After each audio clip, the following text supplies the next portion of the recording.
Hello, welcome back to Around the World with Dane Waters. I'm your host, Thank Dane you. Waters, and Thank you. I am joined with Simon Tsipis here. Simon is where are you, Simon? Are you in the Middle East, or where are you actually? I'm in Israel, yes. In Israel? Well, it's an amazing country. Welcome.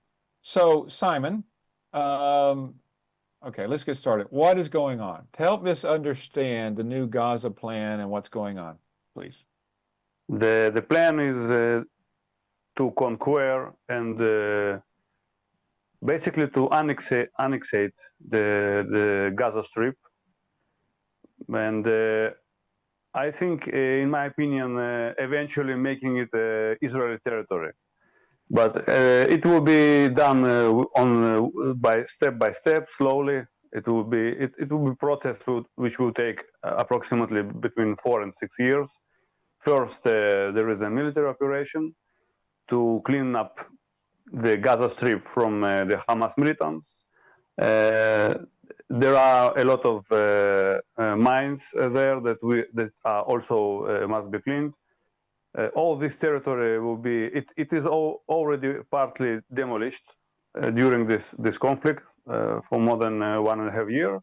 I think it will be completely demolished and rebuilt. And as we heard from Donald Trump, he's planning to make it a Middle East review. Now, eventually, he will give it to Israel. So Israel will have this as their own sovereign territory.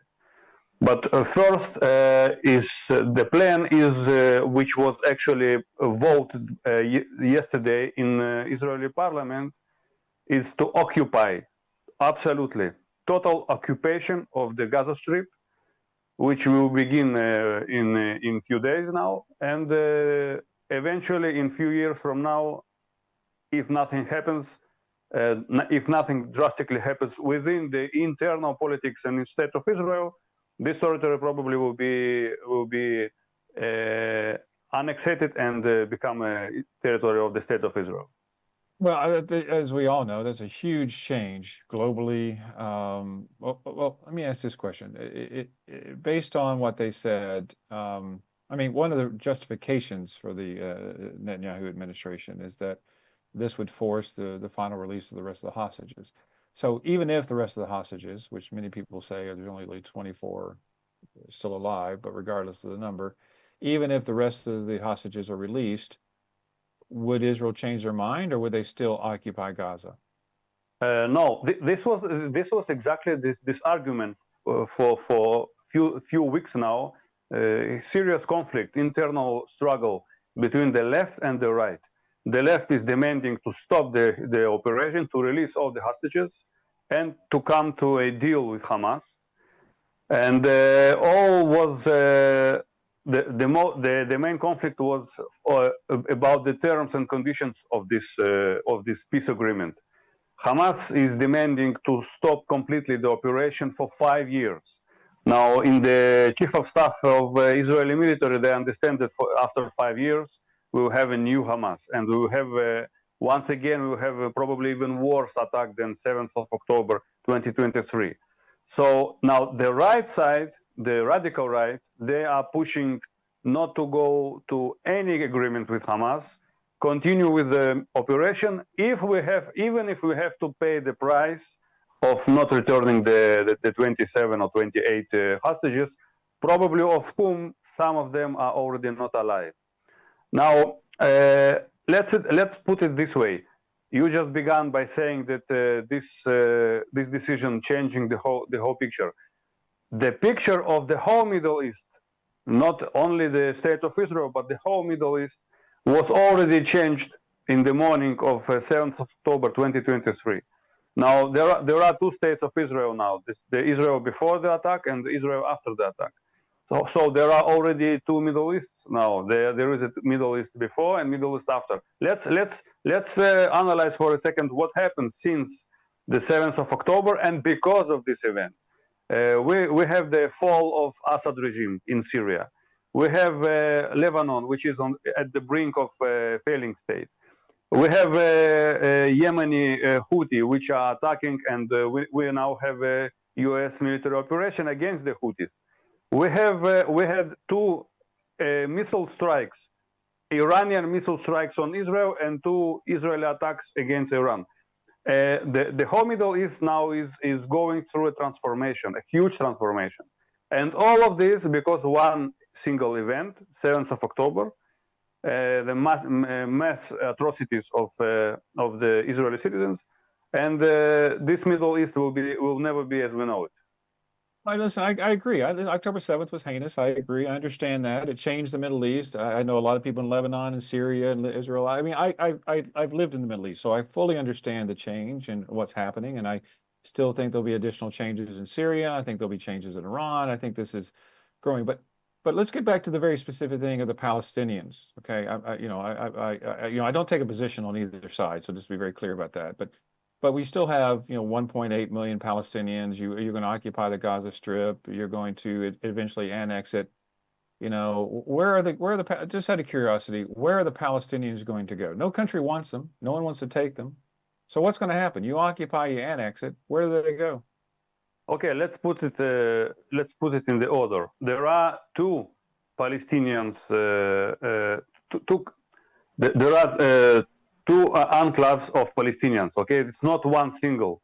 There are West Bank and Gaza. West Bank and Gaza. Okay. Yeah. Now we are speaking only about the Gaza. We are not talking about the bank. By the way, bank in 1994 they actually recognized the state of Israel, and there was the Oslo Accords, which eventually, even when there was the leader of this Palestinian autonomy was Yasser Arafat, they recognized Israel.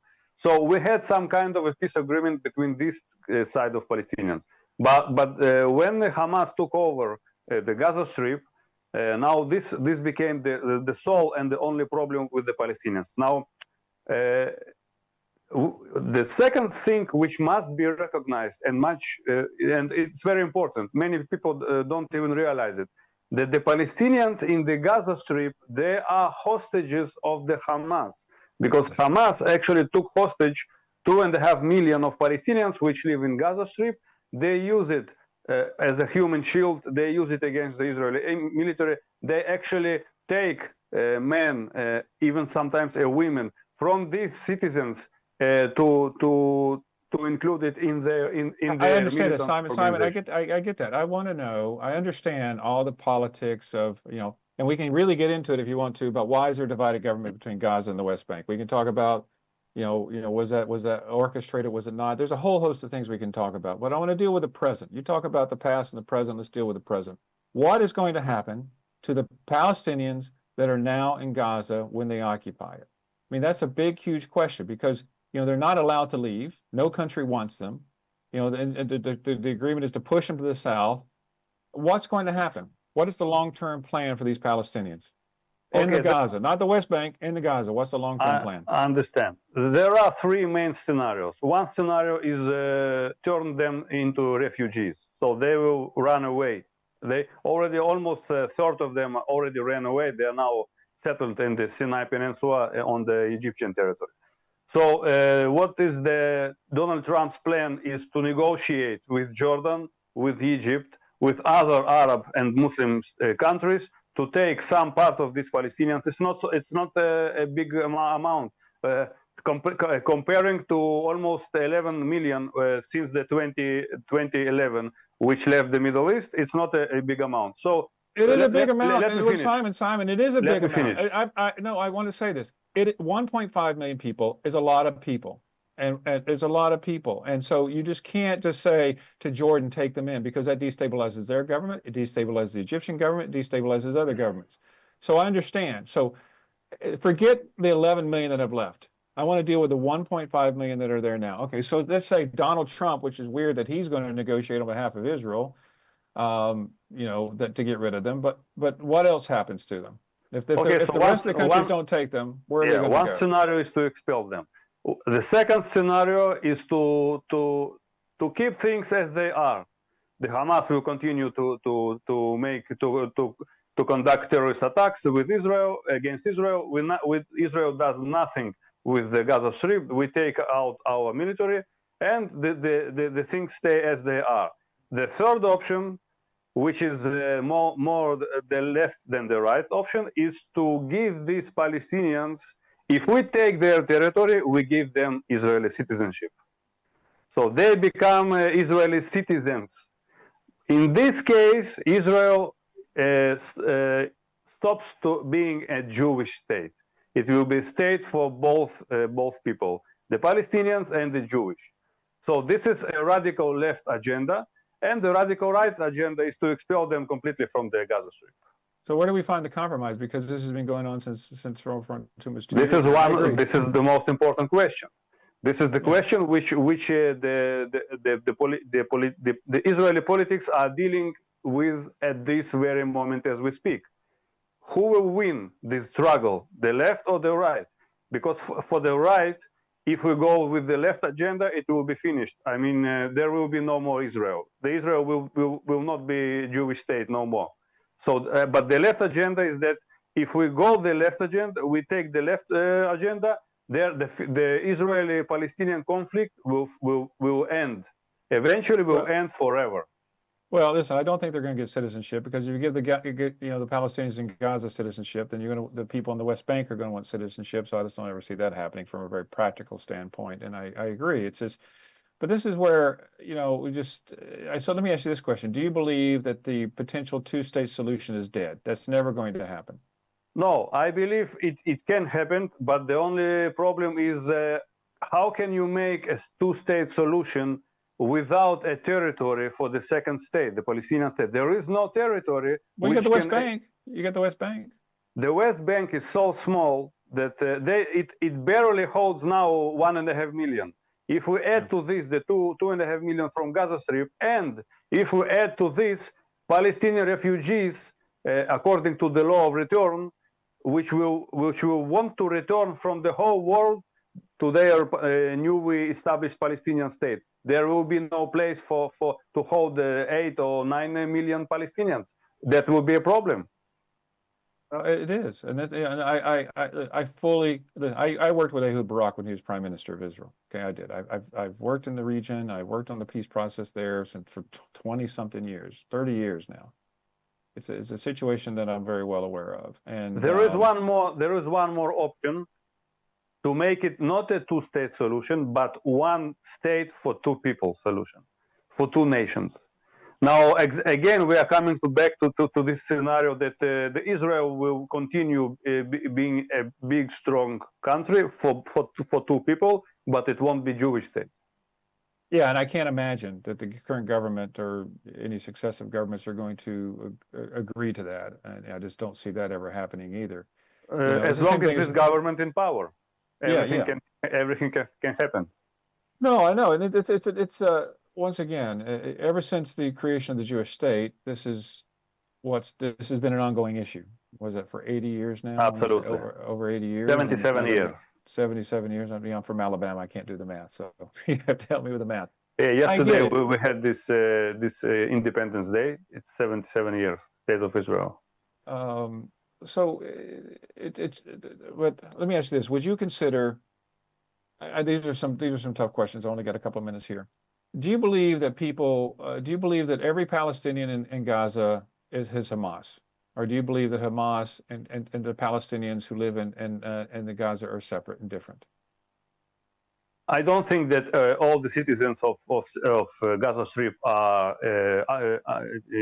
absolutely and indefinitely Hamas fighters. As I said, most of the citizens are the hostages of the Hamas. Hamas uses its own citizens to fight Israel. And it is already been recognized by the chief of staff and by the Israeli government that there are citizens which we have to separate from the Hamas in order to eliminate the Hamas. This is the main problem for the Israeli military. Do you believe that people who stand up and fight for Palestinians in Gaza are anti-Semitic? Most of them, yes, because they fight, because they hate Israel, they hate Jews, they hate the Jewish state. But the other part of them, they don't care about Jews, they don't care about Israel. We have the bank, which has recognized Israel as a Jewish state. So apparently we have Palestinians, a huge amount of Palestinians which live in the West Bank, which have no problem with Jews. They just want to have their own state. But in the Gaza Strip, the indoctrination with violence from the Hamas is so strong that they actually compel the citizens to hate Israel and to hate Jews. So the hatred for Jews goes first, and independence goes second. Well, but once again, I've got a lot of Jewish friends. I got Palestinian friends. I got friends all over the world, and actually some people I know here in London. You know, as you know, there's been a lot of protests or in support of the Palestinians in London. And my friends, they're very strong Israel, but they also are not happy with what's happening in Gaza. That doesn't make them anti-Semitic. So I just want to personally make that very clear, that just because you support Palestinians does not mean that you're anti-Semitic, number one. But number two, what do you think? I mean, I don't know. What do you think is the law? Let me ask you this about Bibi. Well, no, let me ask you this other question. I'm sorry, running out of time here. How do you feel about the number of casualties of women and children in Gaza? Do you think that it's justifiable? I don't know, what's the number, 60,000, 50,000? I don't know what the number is anymore. It's in the tens of thousands. Do you think that number is justified based upon what's happened? I don't think it's justified, but I also know that the Israeli IDF has a huge problem by eliminating the Hamas fighters, because they use their own people as a human shield. So this makes this operation very, very complicated. This is one of the reasons why almost for 2 years now, since the terrorist attack of 7th of October, we are not capable of eliminating all the Hamas fighters, because they are inside a very densely populated territory, and they use their own citizens, including women and including children. They use their schools, they use their hospitals, kindergarten, to fight Israel, to put their weapons, to put their rockets on these basements. So this is a huge problem. Every time you have a civil war, you have a problem with the citizens' casualties. Well, I know that. I mean, once again, I've been in war zones all over the world. I mean, I've worked in war zones all over the world, and war is heinous. There's no doubt about it. There are no winners in war. We can get down to it. But when women and children are dying, it's a very sad scenario. Absolutely. No matter what. And it's very heinous for any military to use women and children as human shields. But what I can say, that IDF does not kill the citizens in purpose. This all of this, if we can say it, it's a casualties, but which caused mistakenly by both sides, which are actually doing this military operation in a very densely populated territory. This is, by the way, the Gaza Strip is one of the most densely populated territories in the world now. You cannot surgically make any operations. This is why the Israeli government actually calls for the citizens to leave Gaza, to give time for IDF to make their job and then come back. I think that there are mistakes on both sides. I'm just going to say that, okay? So war is hell. There's no doubt about it. People are going to die. Absolutely. But I think mistakes have happened on both sides. But let me ask this one last question before we go. A lot of people argue that we ended up with October 7th because of the Israeli government's clear intention to divide the governments between the West Bank and Gaza, to keep them separated. That if they were unified, it would be a greater chance of a two-state solution. How would you respond to that? Well, we have to turn into some history, because the West Bank and Gaza Strip, they were supposed to be one territory for one nation. We got 30 seconds, sadly, Simon. I asked you a long question. If it was not for Hamas taking over Gaza Strip, we would probably already have a Palestinian state. Yeah, well, that's what I agree to. I agree with that as well. Listen, Simon, I really enjoyed this conversation. I'm sorry I had to be so fast-paced. My pleasure. But I appreciate it, and I hope to have you on the show again in the future. Anyway, thanks for joining Dane Waters with Around the World with Dane Waters, and we will see you next week. Thank you very much. See you. Thank you.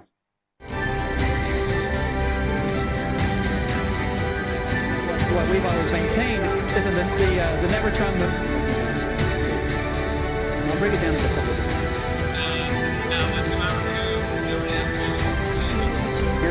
Lagos has become one of the largest exporters of illegal ivory in the world. Live in a third world nation where your votes will get stolen if you